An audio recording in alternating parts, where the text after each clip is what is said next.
No, I Oh, logged. Yes, I'm on my phone. I logged off from my computer. oh, I'm on my phone. you're so fast.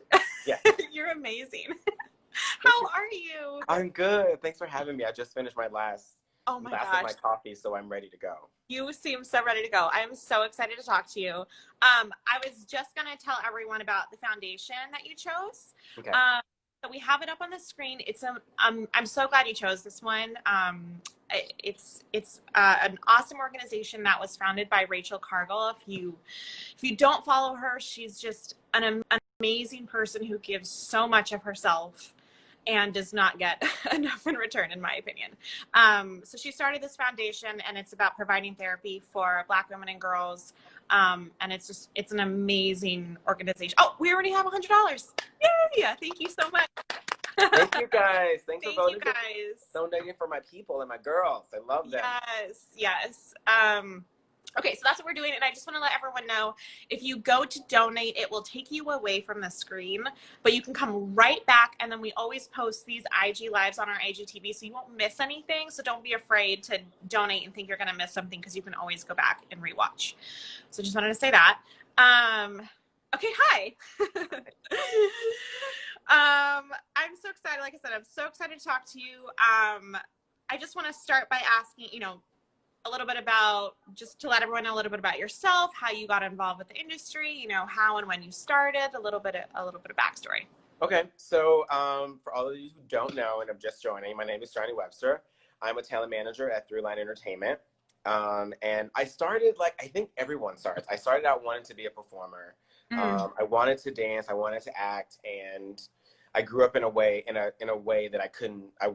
that wasn't afforded to me, and so I just sort of never did it, but I was always wanting to do it. And when I was in college, I decided not to go home for the summer, and so I was working at this like preschool, and I saw this ad on an MTV website about like, oh, like, have you ever wanted to do something but like you couldn't do it, or some obstacle was standing in your way? And at the time I was very dramatic, and I was like, that's me. And I and I wrote them this long thing about how I always wanted to be a dancer, but I couldn't because I grew up poor, and like, boys didn't dance. And anyway, long story short, Yeah. I got picked to be on this MTV show called Made. Oh my God, it's Made! I lived for that show. Yeah. So I was on an episode of Made, where I learned how to dance. And then after that, I had this newfound confidence. And so I moved to New York to pursue dance, but realized very quickly that I didn't think I was going to make it as a dancer, and because just the level of commitment, and it just wasn't for me, but I loved the expression of it. And so I ended up deciding to stay in New York, and I was like, well, I'm in New York, like, what can I do? Maybe I'll try to be an actor now. So I signed up for William Esper Studio, and I started studying there. And then I loved that process, and I loved being in class, and I loved the art and the artistry and the creativity, but I didn't love performing. I did a play that I saw once, and I loved it. It was like singing and dancing and acting. I was like, this is it. And I got it. I did this really great monologue that I love. And after the rehearsal process was amazing, I did my first performance. And then I was like, well, I think I'm done. Don't want to do that again. But it was this whole like 2-month play, and I was like, I don't want to do this. This doesn't feel good to me, and I know there are people who want it more.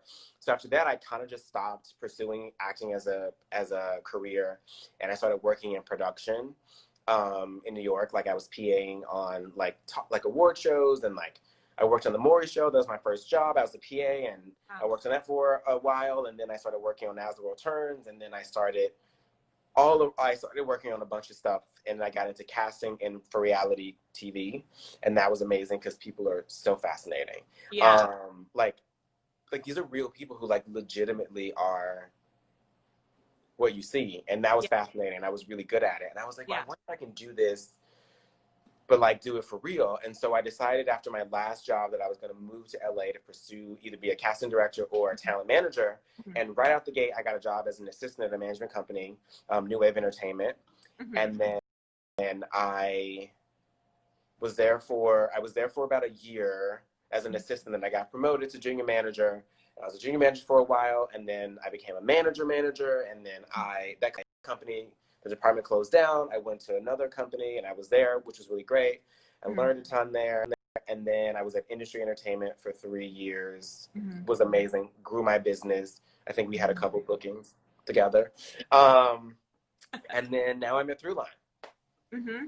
And it's my place. That's my home. And now you're doing it. And you love it. It's just, is it everything that you thought it would be, or was it kind of like? It's everything, but like more.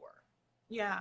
Like the amount of support and love and community that I have there, I feel like I can do anything. That's awesome.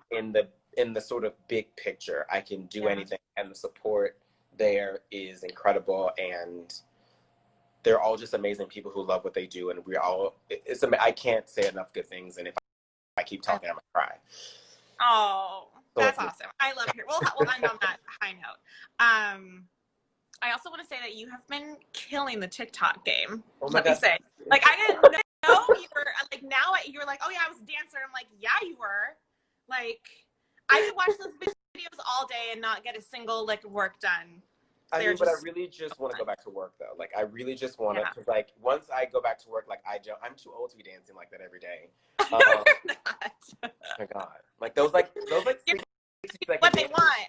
Those 60-second dances, like, take a while. I can imagine. It's like, you're just kind of putting it up there, but I'm like, no. This is, like, intricate and hard. Like, I couldn't do 5 seconds of what you do. It's actually really impressive. And now I'm making it up as I go, so that's even crazier. That is definitely crazier. It's so fun. Look, see, you have some fans in the audience. Also, guys, if you have like a specific acting or manager question, just make sure to put it in the question box if you can. That way you can put it on the screen and we can all see the question. Okay, so to get into some like talent manager good stuff, and a lot of actors have this question, you know, what makes a good submission to you? Like a good actor submission or a good cover letter, I guess, is probably the main thing, right? So here's my thought on that. Well, first of all, don't send me a letter. I'm not going to read it. But right. I'm not going to read it. Who has the time? But I think a great submission, and I see them, and we all see them, and I get them and I read them. I think a great submission for me is one that is very just straightforward and heartfelt. And it's like, hey, my name is so-and-so. Here's a bit about me. Here's a picture. Here's my resume. Here's a piece of tape that I have. And it's either a self-tape or some piece of material that shows you doing what you do. I don't want to see a short film that you did that isn't great, or none of that matters. Like, if I don't know you from watching on TV, then don't show me work you've done if it doesn't show what you do. Right. Because I think the greatest thing about a submission is, like, I want to see the submission and have a clear idea of who you are or who you think you are. And then I want to go, is this someone that I want to work with or work for, right? Like, does this actor have a point of view about themselves, who they are, and what they do? Like, that to me is the most important thing in a submission is the picture something you know what I mean? Like, just show me you, show me who you are and who I'm going to be representing. I say that all the time too. I would rather see a really good self-tape than some, web series that you shot it's like the job that you booked, but it doesn't serve you as an actor in any way. And so that's what's going to represent, and yet you've been training for years. And what I see, you're only as good as your footage. Right.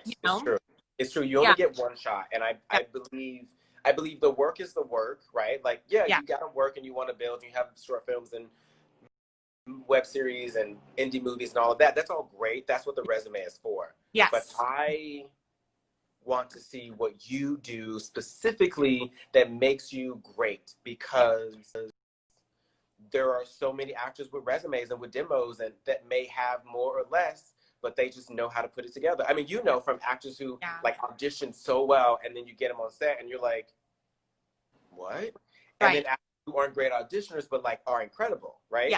Yeah. So it's like, I want to see right away who you are and go, yes. Yeah.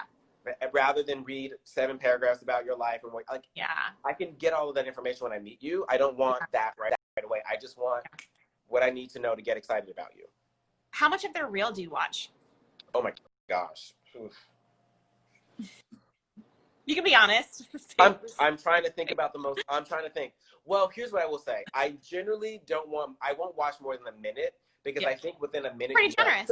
Like, same for you. Like, when you watch a self-tape, within the first 30 seconds. Even less. Yeah. Yeah. You know, like that's what I tell actors all the time. Like casting directors, I'm like I'd like to think like a casting director. Like the moment you walk into my office to meet me, instant reaction in my head. I'm not gonna say it, I'm not gonna show it, but I instantly go, nope. Yeah. You know, Yeah. the moment I click a video, because I don't want to spend 5 minutes trying to find the good stuff. Right Oh, away, send of me course. just the I clip. say that all the time. Don't make us try to find the good stuff. Nope. I will sometimes even like manager hack. I will sometimes put the best thing first and play dumb, like, oh my God, is it out of order? Right.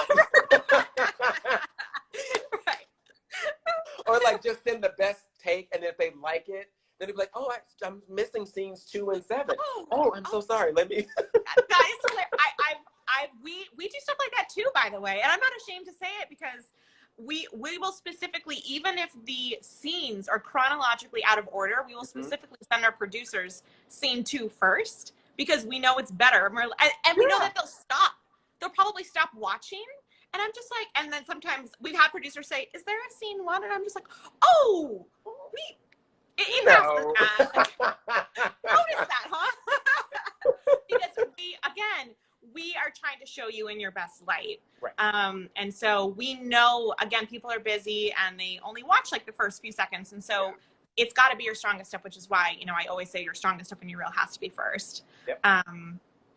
Is there are you usually looking for someone specific on your roster, or is it just like someone who speaks to you more often? I'm always looking for someone who speaks to me, because I think the trouble with looking for a specific thing is you're trying to fill a box that I don't think as representatives we can really fill that box. Yeah. It's like, if I like, diversity is a huge thing. Let's go find all the diverse people. But like, are these people exciting? Like, do you feel excited by them? Are you going to enjoy them 3 months later when they haven't booked or they haven't tested? Right.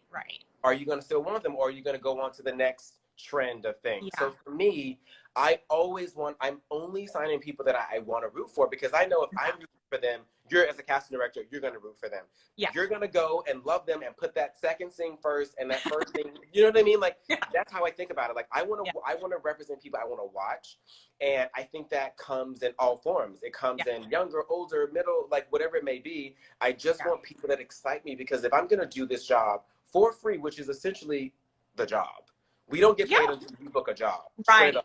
So like, if you're not making me money, I'm not wanting to work for you. So I only want to work with people that I feel are going to go into a room and inspire you to want to bring them in 17 times on one show until they book that one episode. You know what I mean? Like, I want that. I want to be as excited about you as the casting office is, because if I'm excited about you, I'm going to excitedly pitch you and annoy you to see them, and you know I will. You do it in a good way. I want to talk to you about that. Okay. Yeah. Well, sorry. Keep going. I don't want to interrupt. But basically, I'm never looking for a certain type, because again, let's say, okay, I really need a black guy, but like, black guys are all different. I really need a young girl, but like, young girls are, you know what I mean? So like, I can't be like, I want a black guy because I know this pilot season there's gonna be a lot, but like, there's a pilot this season that was 4 black guys. Mm-hmm. If I only have 1 black guy, like, I get like 1 shot at 4, you know what I mean? So like, for me, it's like I have 4 or 5 black guys, and they're all very different, and they never book the same jobs. They oftentimes don't even go in for the same roles. Right. Because they're very different. They're so different. Yeah. You know what I mean? So it's like, I want to find that nuance and that sort of authenticity and the intricacies of different types of people. Yeah. So it's more like an essence. Like, this is like a different essence that, you know. You just like, they're actually like, I meet them and I'm like, I love you. I want to represent you. I want to see you on the cover of a magazine. I want to see you. You know what I mean? That's what I want. Or like, you're so weird that I know that whenever there's that one role that they're going to be like doing an open call for, because it's not as, I want that person too. Yeah. So, okay, quickly talk about once you have a meeting with a prospective client.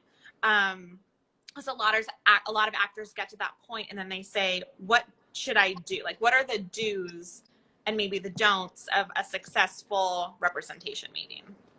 So for me, I like to have well, it depends on the different levels, right? There are different levels of meetings. Like you have the like high level signing meetings where like it's a name Right. person and you bring in the partners and Yeah. you like you got to like come up with like all the things that didn't work in their last relationship and like what can you do to sell yourself on this person. Yeah. And that's a different kind of meeting. You then have the meetings where, and for me, it's generally I just want to get to know the actor. Yeah. Because I think the manager-actor relationship is so special and so important because it's not transactional.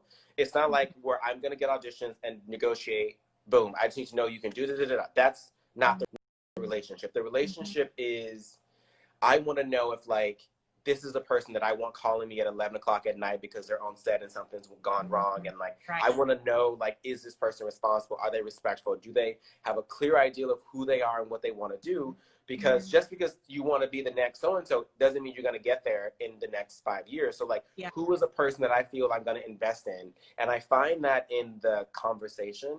And for me, I'm not a questions person. I'm not asking you questions, right? Because it doesn't seem like a natural ebb and flow of conversation. Yeah. I need that natural, because I want to get to know you. I want to know what your family's like, what your home is like, what your life is like, because all of those things factor into the success of your career. If you're talking about like you hate your wife or your kids or whatever, you're going to be so distracted. You're never going to, you know what I mean? Yeah. Or if you're like, oh, I have 3 different jobs and I'm stressed. It's like all of those things. And I can pick it up right away. I can, in 5 minutes, I know right away, okay, this is going to be problematic, right? And so if I start asking you questions, it's not going well. But I want you to be confident. I want you to know that you're the prize, right? Like, I don't have a job without you. So don't come into a meeting hoping to get information from me. Come into the meeting hoping for me to give you information on how I can help you. Because that's really what it is. How can I be of service to you? Because it's your career, it's your business, it's your livelihood. You need to come in with a clear plan of who you are, what do you want to do, and sir, Mr. Johnny, can you get me there? That's the meeting. The meeting is not, oh, how do you see me? I see you as an actor, as a person. Right. Thank you. I love that. You know what I mean? Like, I don't know. Like, I love that. I want to frame that. How would you pitch me? Like, from your fucking, sorry. No, it's okay. It's all right. From your, from your material. But like, I need you to tell me who you are so I know because I work for you. You don't work for me, right? I can't fire you. Yeah. You know what I mean? Like, you can fire me because I work for you, right? So like, I want you to come into the meeting with a clear idea of who you are, what you want, and let's talk about that. Let's strategize what you want to do. Have questions like, the one question I don't want to be asked ever is, how do you see me? What do you think? Yeah. Or if we I personally, for the record, can't stand that question too. So I'm so glad you brought that up. It's like, I could say, oh yeah, I see you as the next, Don Lemon. You're like, you're like, you know what I mean? And but you're like, but I see myself as so and so. Then why ask me, right? If you have an idea of who you are. So I like come in with like real questions of like, how do you work as a company? Like, what do you think about this? And what do you think about that? And I really would love to do, because that's the only way we're going to know if this works, is if what you want to do is something that I personally as a manager does. Because every manager is different. Every manager works differently. Their companies are different. So it's like, come in with real questions and then come in with a point of view of like how you want your business to go. And then ask me, do you think you can do that? That's the question. Yeah. Don't feel like, oh, I need you. There are a ton of freaking managers and agents in this business. Let me rephrase that. I am amazing and very special. But there are also other managers who are amazing and wonderful and work differently and sometimes better than I do. You've got to find the right person for you. It's not about just having a manager, just pick me, because that desperation goes into a room. I don't want you calling me being like, Johnny. Yes. She sucked the life out of this room. And it was 2 lines. And that happens a lot. It's like, seriously, I'll need a break. If we need a break after a 2-line. And I again have been doing this, a couple years now. And I've had clients from the no credits to the, series regular coming out. I mean, from across and they've all had those moments where I'm like, what were you thinking? Yeah. You know what I mean? Yeah. And that's also part of it. I'm very upfront. I don't sugarcoat. It's not useful. It's not helpful. If you go in and I check and get feedback and they say you were terrible, I'm going to say exactly what you said. I know you guys hate that, but no, I appreciate it.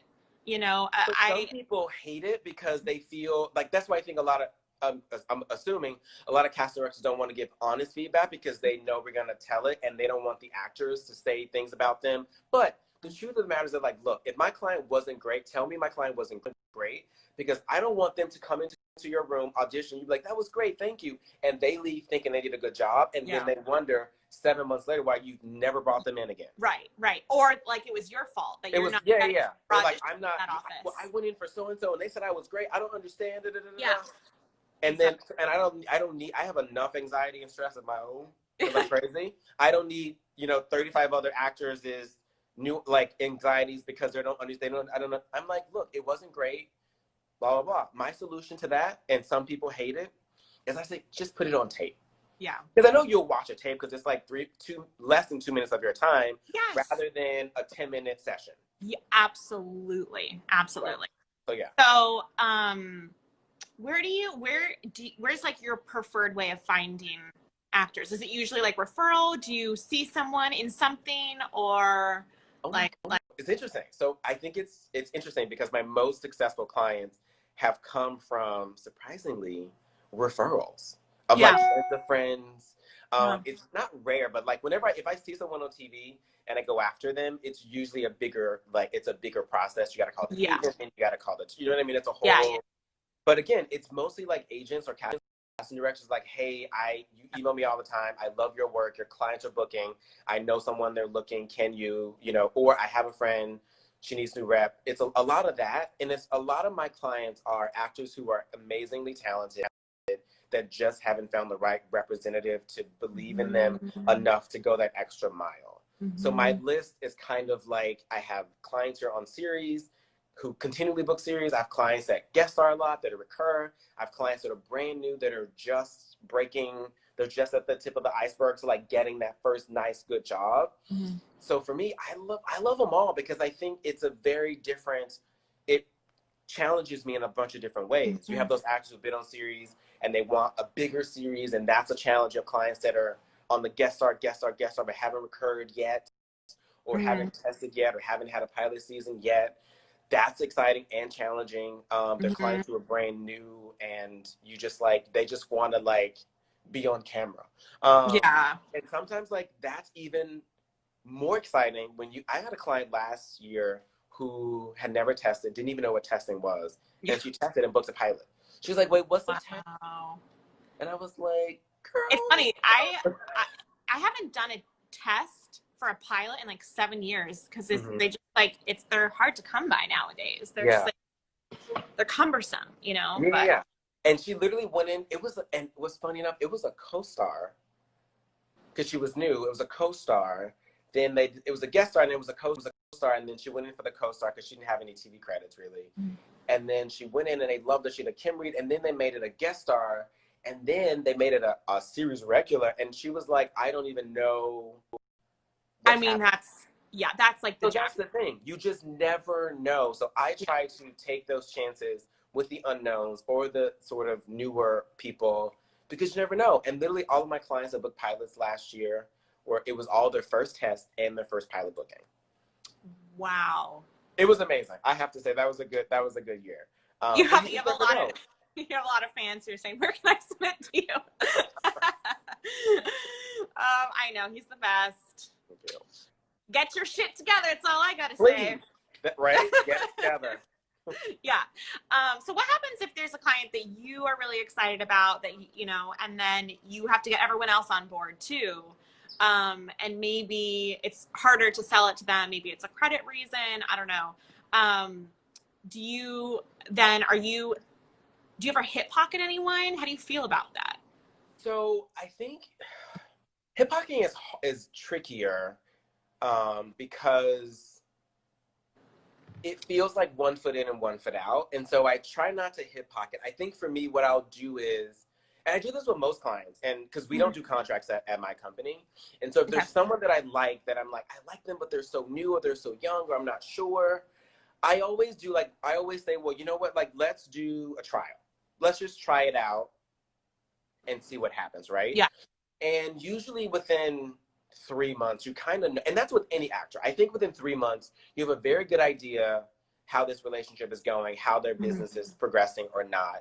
Mm-hmm. And then you can kind of go from there. Because again, not everything is so cut and dry. Not everything is like you get an agent, you get a manager, you start audition, you start booking. That's not always the case. There are clients where like that happens, but it's not always the case. So when you're trying to get someone on board, you know, trying to get the company to get on board with someone, generally it's like, well, what makes this person different from everyone else you represent or people who we have already that are doing that at a higher level, you know? So that's when I say like having a point of view and being very specific and being very nuanced in who you are as an artist really helps, right? Like, because again, I think, and maybe you can speak to this, it's much easier to break a younger actor than it is to break someone in their 20s and 30s with less credit. It's much easier to break, you know, a 17, 18, 19, 20, 21-year-old that can play younger than, you know, a 35-year-old,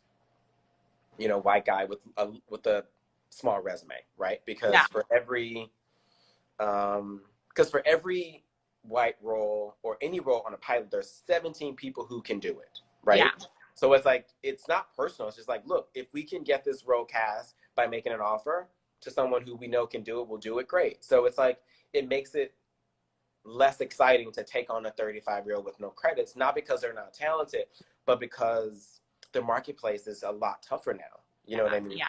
Yeah. So it's a matter of like, okay, he's 35, but like, what makes him so interesting? Like, is he playing a role that isn't so popular or isn't so that category isn't so coveted yet, right? Like, is he, you know what I mean? Or is he just so gorgeous that like, it doesn't matter. He can, we don't even care if he can read, he's just so pretty, right? Like, I've had that.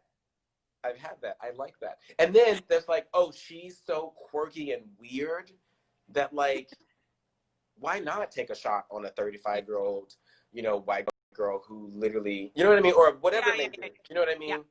I say that because typically the harder sells are the white actors in the sort of 30 to 40 range without a resume. It's difficult because again, you can think of 35 people who instantly could test for that and book that, right? Absolutely. So, you know, I think about productivity and like, is it going to be productive to have 7 people who haven't tested before, who haven't booked a pilot before on my roster, right? Yeah.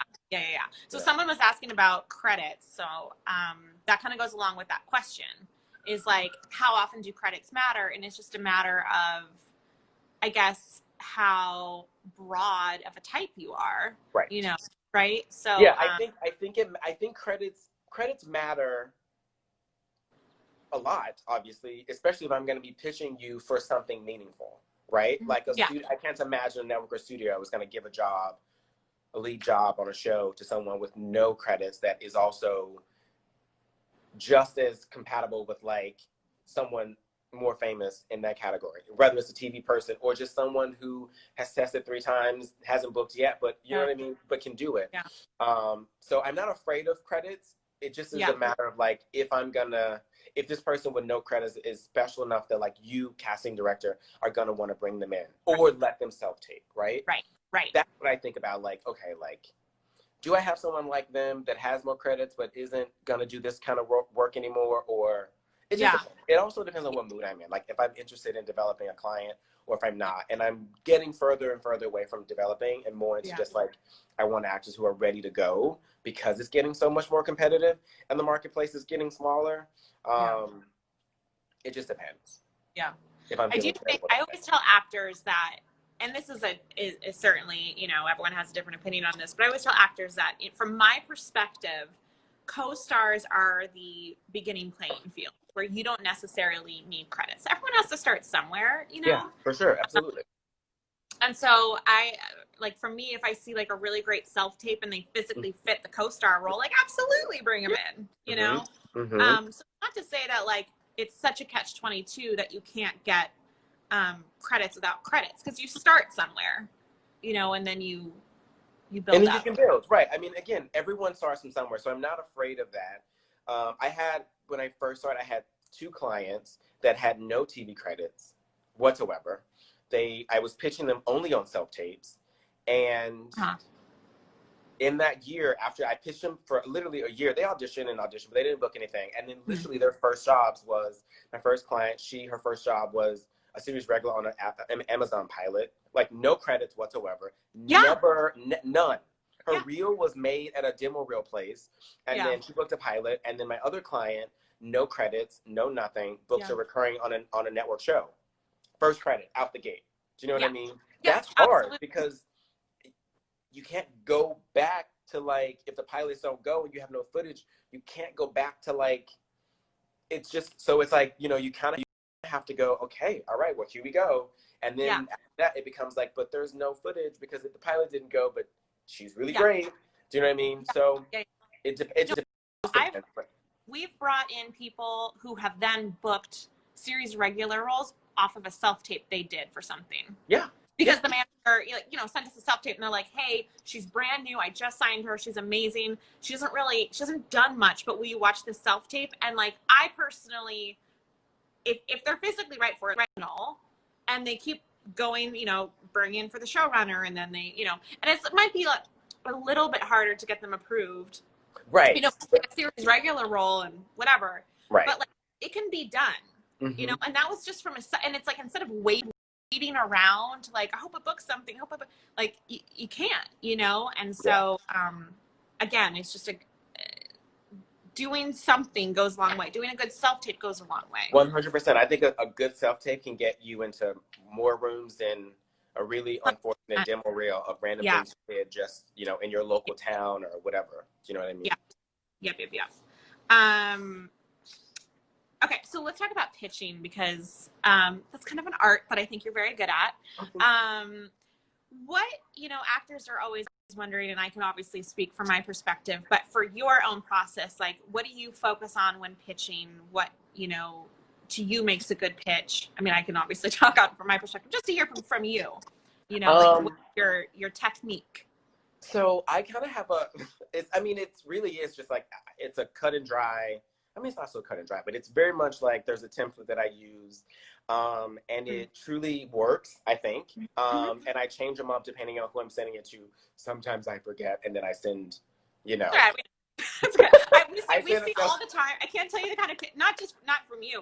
I all the time will say, like, this person just did a massive guest star on Criminal Minds, and I'm like, I know, I hired them. I know. So, like, sometimes I'm like, oh crap, I should probably, you know what I mean? But for me, like, I always, I'm so respectful in how I pitch, because I also understand the, like, difficulties of, from a casting perspective, like, you're getting calls and emails from everyone under the sun. You got your producers, you got all these people. So, like, if I'm going to I will submit all of my clients. I will submit all of them. I will cross my fingers and hope for the best.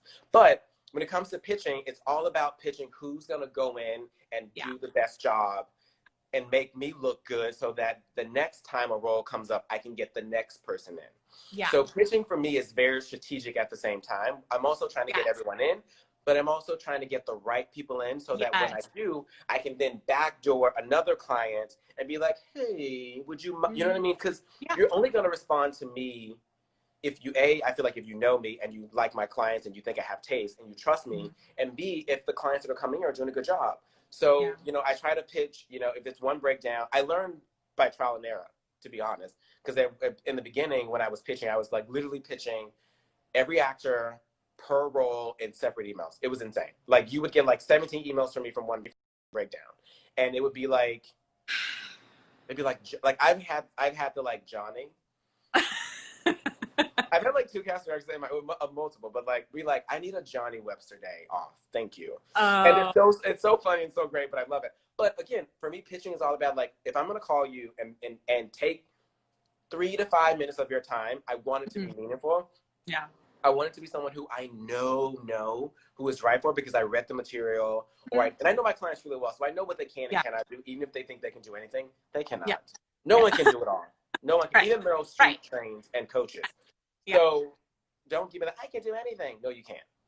Yeah. But I try to find like who is so right for this, and then I try to give, when I'm pitching, give tape that warrants the role, right? So when you click that link, you go, okay, great, so and so can do it. This great, yes, I'll see them. Or if I know you know them, then I'll pitch in a way that says, hey, I know you hired them on so and so. Yeah. You haven't seen them in a while. I just started working with them. Would you give them a, would you take a power mode? Let me go get my charger. Oh, okay. Sometimes we pause because so many people do Instagram lives. But yeah, so it really just depends. Like I said, I try to, as much as possible, pitch very much. I try to pitch in a very smart way so that I'm not wasting, and so that you're not annoyed by my unnecessary and that you are able to like, oh, okay, he's smart, he knows, and yes. So what I was saying was like I usually try to pitch very strategically so that when I'm pitching the right person for the right role. And if you're interested and they do a good job, then I can then follow up with someone else, because I want you to trust my taste and trust, who I'm representing, so that when I do have that client with less credits that I want you to get in or possibly read, you'll take that shot. Yeah. But it really is about pitching, reading the material and pitching the right person. Yes. It's not about pitching all of your people so you can get them in. That's what the submission is for. You know what I mean? The submission on breakdowns is to submit all the people, but then find that those one or two people per role that are going to come in and do a great job. And even if they don't ultimately get it, they went down the line. Like, that's what I want. Absolutely. So what, sometimes, before I ask this question, sometimes actors will, get frustrated that they're not getting a lot of auditions and they immediately want to blame like you. Right. So like, what is your advice that you normally give your clients who are like, why aren't I getting more auditions? What's like the first thing that you kind of go over with them? First of all, I roll my eyes. Nice. Okay.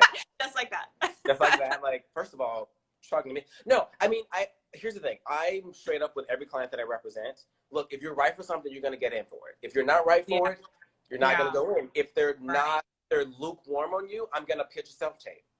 You know what I mean? Yes. But generally, I work really hard, and my clients know that, and they really do trust me. So I get that less and less.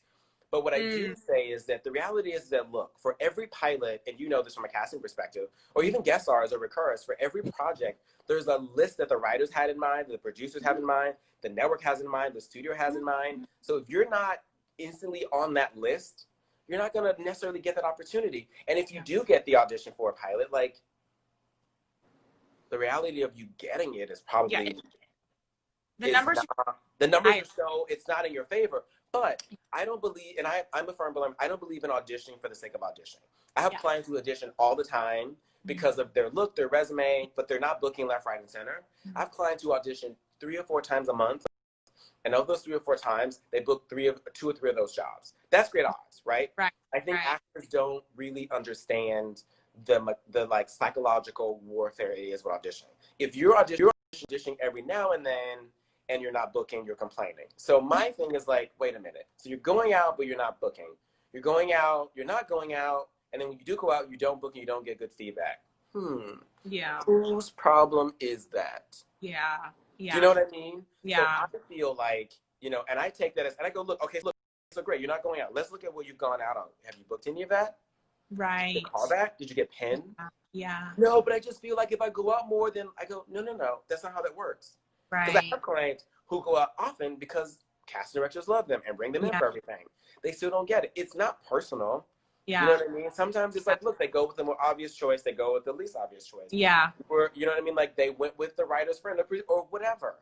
Yeah. Who knows? But if you're not booking the things you're going out for, why are you complaining to me about why you're not going out more? Yeah.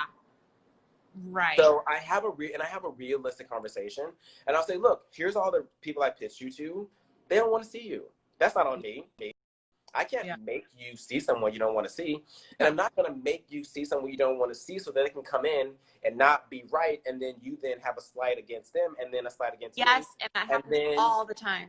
It's like, I'm not gonna make someone see you so that you, and the whole thing is like, I just was having a really rough day, and then da-da-da-da-da-da-da-da-da-da. So all I hear is, you weren't great, but you know what I mean? You bitched to me about going in. You started going in. You weren't great. You're rusty.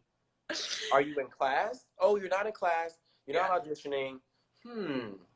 Something must be wrong. Yeah. It can't be me. Because the truth is, I can get you into a room. Like, I can be like, Ramona, would you please just like, you know what I mean? If I need that favor, I'll pull it. And I have casting director friends who will do it for me. Yeah. But I'm not going to force a casting director to see you when I know you're not ready, you're not right. Yeah. And I'm going to look bad, because if you go in and you look bad, you've messed it up for everyone else that I represent with that office. I'm not going to play myself like that for your ego. And I've said to clients, if you think there is someone better that's going to get you in more rooms, I implore you to go find them. I will keep you on my list until you find them. Right. Please go on, white man in your 30s with no resume. Go on. Right. And I'll be here waiting for that. Hey, you know, I was thinking, and you're right. And it's like, come on, bro. Like, I'm not. Let's not play the like, why am I not auditioning game? Like, you see what's going out. Yeah. It's true, though. I mean, we often get reps who push clients, push to the point where we have to see them because we can't handle the, and the reason why we're so, maybe not open in the first place is because their reel and their footage is not great. Mm-hmm. And so, like, we don't have time to waste. Mm-hmm. We have so many projects to cast and such little time that we have to get it right as quickly as possible. So it happens a lot where they really, it's like, okay, the reel's not showing it. So I'm hesitant to bring this person in, but you're really pushing it. And I'm not speaking to you specifically, but you know, I've never done it with you. I haven't done it with you. Yeah. And then we bring them in and they're so green and they like can't, they don't know what the light is. They don't know. They're nervous or shaking. It's like, you just made, you just took away. And again, I'm an equal, like, I love all my clients, like, love them. But I also know that there are other actors in the world. It's like, you just took away from someone who could have made a relationship with a casting director and did a great job because they were right, when you just wanted to go in because you really want to be on Criminal Minds. It's like, the show is going to run for 17 more years. You know what I mean? It's like, you'll get on NCIS at some point. Yeah. Absolutely. I totally agree. Okay, so now this is just a question mostly for me, because this is something that I talk to actors frequently and I kind of tell them my own perspective. But, you know, sometimes we get submissions from both the agent and the manager. Mm-hmm. Although I think that they're trying to work on making that so that that's not a possibility anymore. That's what I've heard recently. But many times we'll get in trouble, you know, and they will not be happy with us. And here's what happens. I'm already like, you're fired up. And here's what happens. Come on, bring it on. Honestly, it's not against anyone. What happens is, like, we move so quickly and we haven't read our pitches, our emails. We've just been going through the submissions, and you have worked so hard to craft this like beautiful pitch. And then we set the appointment through the agent. I'm ready to fight.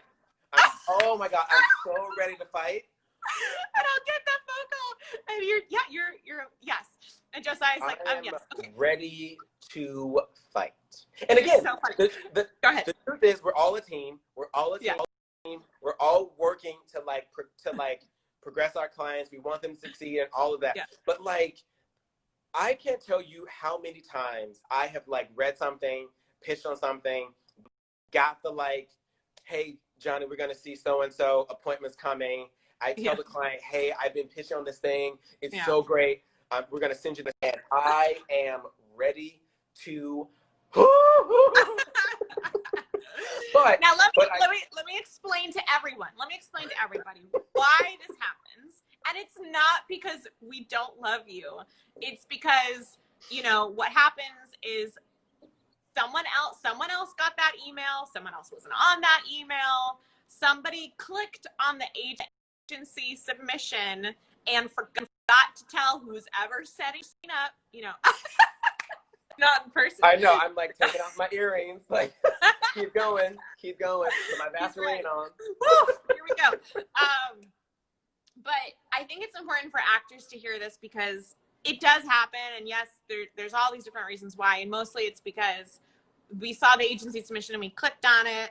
And it just went out. It went out and we forgot to switch it over to the manager, or we didn't tell somebody to switch it over to the manager, whatever. So then actors feel like that rep is not working as hard for them because they are getting, that's the idea behind it, right? Yes. Yeah. Well, I think it's a combination of those things where, like, and again, I'm only speaking from just like my experience with it, and I know other people feel this way, but it's sort of like, a lot of times we get actors from either the agent or the manager, blah, blah, blah, blah, blah.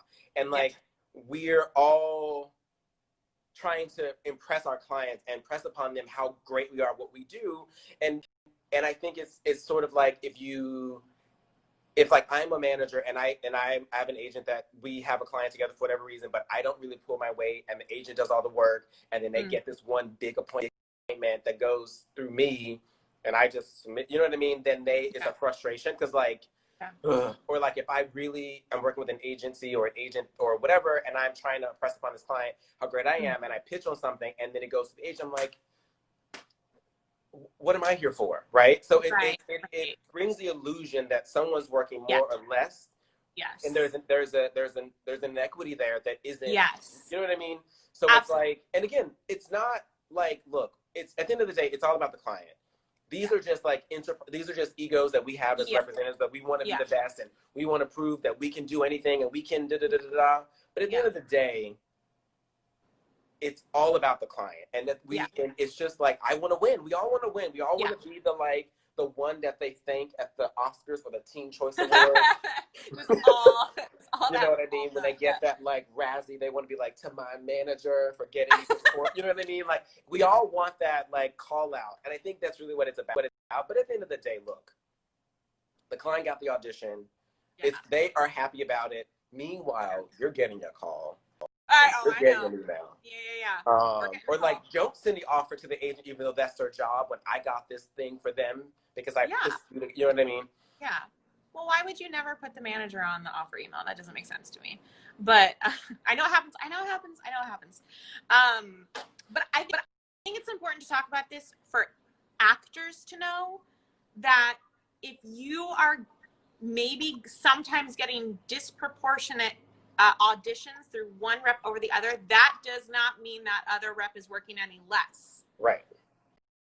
There are so many multitude of reasons. Like I said, you could be hyper focused on pitching, on emails, and I could just be going through submissions and their agent, whatever, submitted first. And then many times I do see that happen. I click on the agent submission first, and then a few, down the road, there's the manager submission. And it's just, I just click on that one first. At the end of the day, like, it makes sense, and I know that it's not personal. I legitimately know that it's not personal, and it's not against me because you responded to my email. I only annoy when I email. If I send an email pitch, you send it back to me that you're going to get it, and then it goes to the agent. Now, if it's just I submit it and it just comes to the agent, I don't care. It's generally when I like fight for something, specifically because the client wanted it, and then I get it, and then it goes to the agent. I'm like, well, what am I?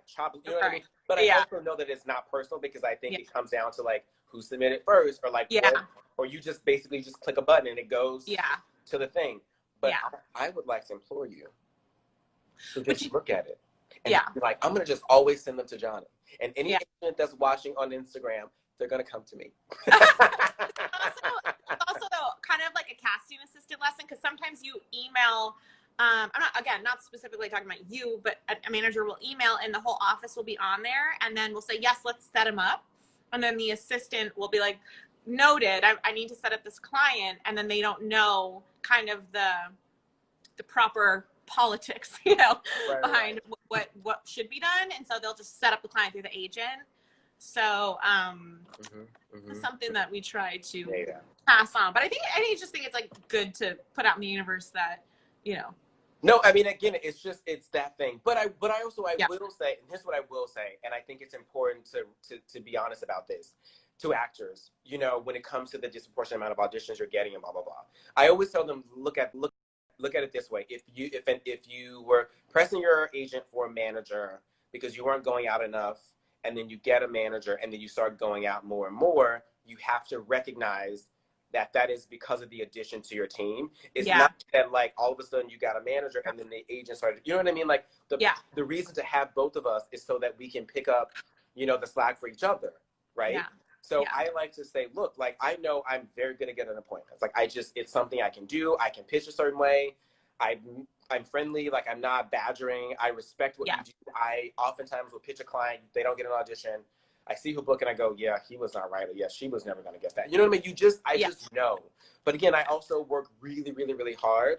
And sometimes I do get upset when my hard work seems to be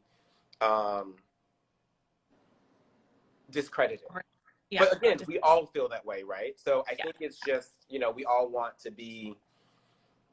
our work to show, because at the end of the day, like if I'm going to get fired because the client doesn't think I do anything, but I know that I am, I'm going to be upset. And if the agent is going to try to, or if they're going to want to fire the agent because they see everything coming through me, we need to have a conversation about that and be like, no, that's not what's happening here. Right. What's happening here is that like, I'm just like badgering them. You know what I mean? But the agent and I are in constant contact and they know that I'm pitching. I know that they're pitching. And so it's a teamwork. It just happens that they clicked who they clicked. Do you know what I mean? Yeah. So that's important to say. That's also like, I think the case with, I don't know if that's the case at Throughline too, but at bigger agencies where we try to send the appointments I mean, it always usually goes to the covering agent. Right. But you know, if something gets sent to the point agent, the covering agent comes marching down, you know. Because I get it. You know, there's something that there's been hard work there and they have something to prove. So we always try. We try very, very hard to make that happen because I understand. But I think it's important for actors to hear the behind the scenes of what's happening and to not always point fingers, you know. Mm-hmm. We only have a few minutes left until Instagram kicks us off. I'm just looking at some of the questions here really quick. Can we plug while I find my charger because it wasn't working? We should plug the Love Foundation, Loveland Foundation. Yeah, absolutely. So if you guys are here, we're also raising money for the Loveland Foundation, which is an incredible foundation. They help, you know, raise money to for therapy for young Black women and young Black girls. If you can donate, there's a little button at the end that says donate. We would love it and appreciate it. There's no amount of money that's too little or too high. So thank you for donating and for showing up for this today and for listening to me babble on about how crazy I am. What other questions do we have? Thank you for that.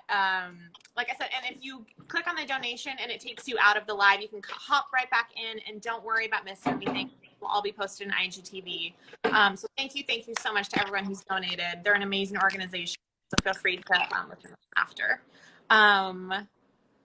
Let's see. A lot of just kind of comments. Josiah's asking you to sign him. I want Josiah to sign me. Josiah is an amazing agent. I need to have you on here, Josiah. Where are you at? Are you still listening? Maybe he left. He got bored of us. Okay. A lot of these we went over. Someone's asking, does both the manager and agent get the cut if the offer goes to only one rep? Yes. Right. How much cut does a manager get? I guess that kind of actually depends. Some people actually have different percentages. Well, for us at Throughline, sorry, I'm just trying to navigate this charging situation before we lose. So we get 10%. So most managers will get 10% across the board for any theatrical work. Yeah. I think the standard is 10%. It's different. It just depends. But for us at Throughline, it's 10%. And we commission everything across the board: commercial, endorsements, theatrical, plays, you know, anything that you have, because typically there's different agents for different departments, but as managers, we're covering everything from your publicity to your attorney to, you know, whatever other businesses you have. So we will commission that because we're actually doing the work. Where you would pay your commercial agent, but for a commercial, but you wouldn't pay 10% to your theatrical agent, but we will get that. Exactly. Really quick, are there any trends that you've noticed that some of your most successful clients do as actors? Like, is there something that you notice that they kind of all have in common that they're the ones who are working the most? Yes. Talent. No. Well, yes. No, I think, again, it's hard work. They're hard workers. They really put in the work. They're in class, they're in the gym, they're learning their dialects, they're learning their accents, they're perfecting, you know, languages. They are always prepared. They're always prepared.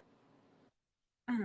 They're always making a good impression. I think it's all about like being true to who you can't always be the character, because it's not a period piece, or if it's not a, you know, if it's not a period show or something that requires you to have a certain dialect and accent and affectation, just go in and be you. I think the most successful actors are authentically themselves, and they go into a room and they make this material their own.